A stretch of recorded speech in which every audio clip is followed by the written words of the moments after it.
Hello बच्चों, आज हम पढ़ेंगे हिंदी में पाठ 4 12 मास। बेटा 12 मास हमारे कौन से होते हैं? जनवरी से लेके दिसंबर तक हमारे 12 महीने हैं। सबको पता है जनवरी, फरवरी, मार्च, अप्रैल, मई, जून, जुलाई, अगस्त, सितंबर, अक्टूबर, नवंबर, दिसंबर, ये हमारे 12 महीने हैं। लेकिन बेटा ये जो हमारे 12 महीने हैं ये हमारे अंग्रेजी नाम है।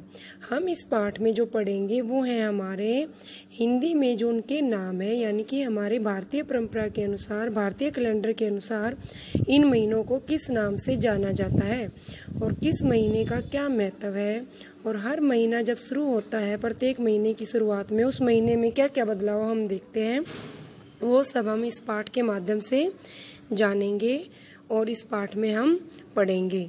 अगर बच्चों अब मैं आपसे पूछती हूँ अपना नव वर्ष कब स्टार्ट होता है, तो आप सबका जवाब यही होगा, मैम ये तो 1 जनवरी से शुरू होता है। और आप सब क्या बोलते हो? Happy new year. लेकिन बेटा ये हमारा नव वर्ष नहीं है।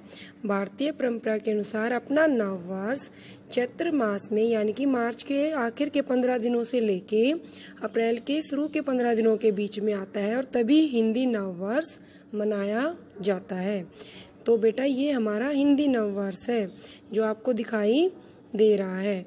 और इस पाठ में हम ये भी जानेंगे कि और इस पाठ में क्या क्या विशेषताएं हैं प्रत्येक महीने की।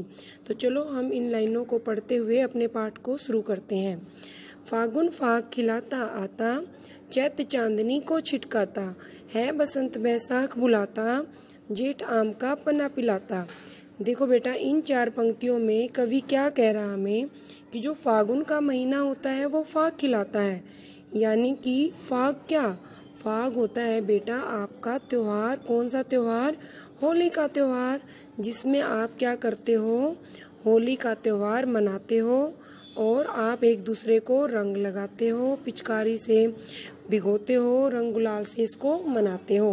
और फिर क्या कहता है, जो चैत का जो महीना है, यानी कि चैत के महीने में क्या होता है, कवि बता रहा है कि जो चैत का महीना है उसमें चंद्रमा की चांदनी का प्रकाश ऐसे फैल जाता है जैसे चारों तरफ रोशनी हो गई हो, दिन रात में दिन जैसा उजाला आ जाता है। तो इस प्रकार जो चैत के महीने में चांदनी चारों तरफ फैल जाती है।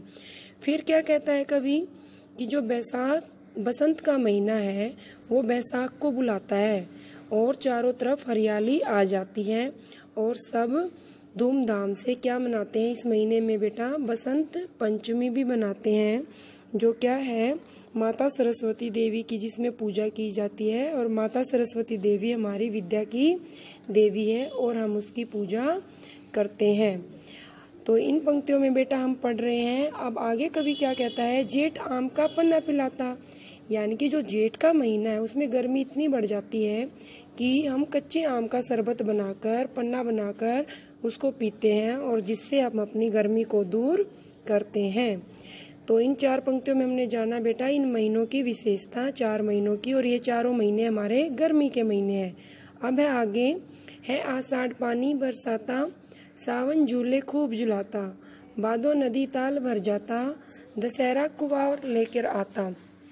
इसका मतलब क्या हुआ बेटा कि ये जो 4 महीने हैं हमारे, जिनकी अब हम बात करेंगी, आषाढ़, भादो और कुवार महीने की, इनमें क्या होता है कि ये चारों महीने बारिश के महीने माने जाते हैं। और इनमें क्या होता है, आषाढ़ के महीने में पानी पानी हो जाता है, यानी कि पानी हर तरफ होता है। आप छाता लेकर निकलते हो, पानी की बूंदें आपको हर जगह मिलेंगी, गीला हुआ मिलेगा। फिर अगले महीने में क्या है, सावन झूले खूब झुलाता। जो सावन का जो महीना आता है उसमें क्या होता है, सभी झूले झूलते हैं। आप भी झूला झूलते हो, तीज का त्योहार मनाते हो, मिठाइयाँ खाते हो, घेवर खाते हो और खूब मज़े से झूलते हो। तो इसका मतलब ये हुआ कि हम जो आषाढ़ का महीना वो पानी बरसा रहा है और सावन के महीने में सब झूले को झूल रहे हैं। तो इन पंक्तियों में हमने ये जाना। अगले हम पंक्ति पढ़ते हैं बेटा, भादो नदी ताल भर जाता। भादो के महीने में इतना पानी आता है, इतनी बारिश होती है कि जो तालाब हैं वो चारों तरफ भर जाते हैं और पानी ही पानी हो जाता है। जैसा कि आपको पिक्चर में दिखाया है, हर तरफ हमें पानी ही पानी मिलता है। फिर कवि क्या कहता है, दशहरा कुवार लेके आता। जो अश्विन मास है कुवार उसको बोलते हैं।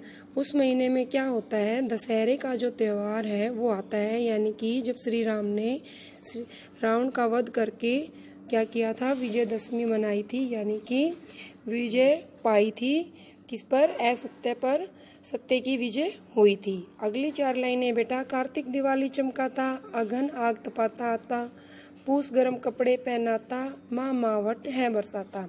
अब देखो बेटा अगली पंक्तियों में जो कवि कह रहा है वो क्या कह रहा है कि जो कार्तिक का महीना होता है दिवाली चमकाता। अब देखो दिवाली कब आती है, जब आप दिए जलाते हो, यानी कि भगवान श्री राम के आगमन पर हमने सबने दिए जलाकर उनका स्वागत किया था। तो जो दिवाली का त्योहार है उनके आने की खुशी में मनाया जाता है और हर तरफ दिए जलाए जाते हैं और दिवाली का त्योहार मनाया जाता है। अगली लाइन में क्या कहता है, अगन आग तपाता आता। फिर अगले महीने में तो इतनी आग आ जाती है, जो अगन का महीना है यानी कि मार्गशीर्ष, कि हम अपने हाथों को सेक कर अपनी सर्दी को दूर भगाने की कोशिश करते हैं और इस प्रकार हम अपने हाथों को सेकते हैं। जो पूस का जो महीना आता है उसमें इतनी ठंड बढ़ जाती है कि हम गर्म कपड़े पहनते हैं और गर्म कपड़े पहनकर हम अपनी सर्दी को दूर भगाते हैं। तो अगले महीने में फिर क्या होता है बेटा, माँ मावट है बरसाता। जो माँ का महीना है मावर, उसको मावट शब्द प्रयोग किया गया है क्योंकि उस महीने में ज़्यादा बारिश होती है।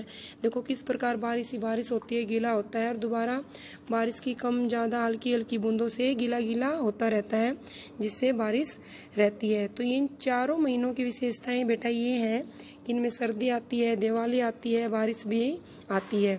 तो अगली लाइनों में कवि क्या करे, नया महीना जो भी आता नई नई रंगत दिखलाता है। इस प्रकार हमने जो अपने 12 महीने पढ़े हैं 4-4 करके, हर महीने की अपनी एक विशेषता है और हर महीने में जो क्या है, हर महीना अपनी नई रंगत दिखाता है और उसमें कोई न कोई त्योहार